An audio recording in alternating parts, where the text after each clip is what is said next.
المعرض هذا معرض تقى بكل احترافيه. العمل تقريبا عام ونص درت الخدمه انا كنشتغل باش نعمل هذا المعرض. المعرض هذا كان موفق جدا لان كاين واحد المونوغرافيه كتبها كاتب كبير كتبها محمد المطلسي اللي كان مدير المعهد الوطني العربي في باريس.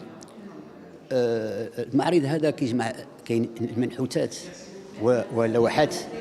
واللوحات يعني طلقت فيه الخيال طلقت ونسراحه. يعني ما كاينش شي واحد لان تعطت لي جميع الامكانيات باش نشتغل بكل حريه حتى حد ما اثر عليا ولا قال لي خصنا نعملوا واحد النوع ديال الفن ولا كذا. الحريه عملت اللي بغيت. واللي هو جميل هو سميه لو ريف دو لونفون. لو ريف دو لونفون سي امبورطون لان اي انسان فيه واحد الانسان واحد الطفل من داخله وديك الطفل كيبقى مخبع خاصنا نخرجوه باش كيخرج في الابداع كيخرج في الخيال كيخرج في السعاده كيخرج في التواصل. يعني هذه المسائل هذه كامله كنحاول نعملها في العمل اللي كنحاول نعطي انا للمشاهد اللي كيجي المعرض ديالي يحس بواحد السعاده من خلال الالوان. لان الالوان ربما كتفكرنا في الالوان اللي كيعملوا الاطفال في الرسوم ديالهم بكل براءه وبكل عفويه. العفويه مهمه في الفن. كاين واحد لا ديفيرونس ما بين العفويه و لو نايف كيلكو بار شويه ياك. الا ممكن تهضر على هاد القضيه هذه باسكو سبونتاني نو با دير نايف. الا ممكن تهضر على اولا النايف هو واحد الانسان اللي ما كيكونش درس. انا درست في اعرق مدارس في المغرب المدرسه الفنون الجامعيه لتطوان والمدرسه الوطنيه العليا للفنون الجامعيه في باريس. اذا ما يمكنش يكون عفويا اوتوديداكت وحنا عندنا شواهد مدارس عليا ما يمكنش. اذا ولكن ديك الجمال اللي كاين في ديك السحر الانسان اللي ما عنده حتى شي عمره ما قرا وكيخدم ديك البراءه تقريبا بحال الاطفال كنحاول تبان العافيه مجان ديك الطفل اللي كاين داخل فيا. عليا كاين ديك naïveté peut-être. Monsieur Metalsi, vous êtes l'auteur de cette monographie sur Ouazani, Abdelkarim Ouazani.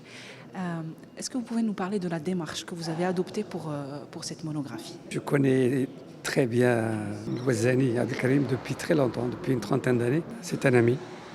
Donc j'ai eu un plaisir énorme de travailler sur ce livre. J'ai fait d'autres livres sur des artistes comme Ahmed Essef et tout, mais lui je le connais plus particulièrement personnellement. On se voit sans faire des rencontres intellectuelles et artistiques. Je lui dis un jour, j'aimerais bien faire un livre sur vous. Et comme je ne suis pas critique d'art, je suis un historien d'art, parce que ce n'est pas la même chose. Hein. Donc j'ai fait une enquête sur lui et on a travaillé ensemble. J'avais un questionnaire méthodique, systémique, qu'on pose aux artistes, comment comprendre leur œuvre, leur parcours personnel, leur parcours familial, social, intellectuel, éducatif, intellectuel, artistique.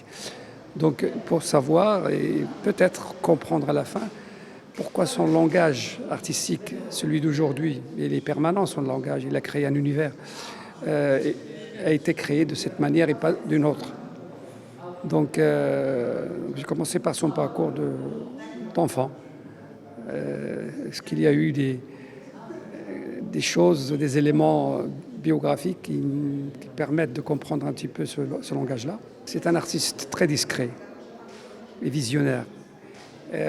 Il a créé un langage et un univers artistique qui n'est pas ni dans le tableau ni dans la sculpture. C'est les deux en même temps. Il sort du cadre.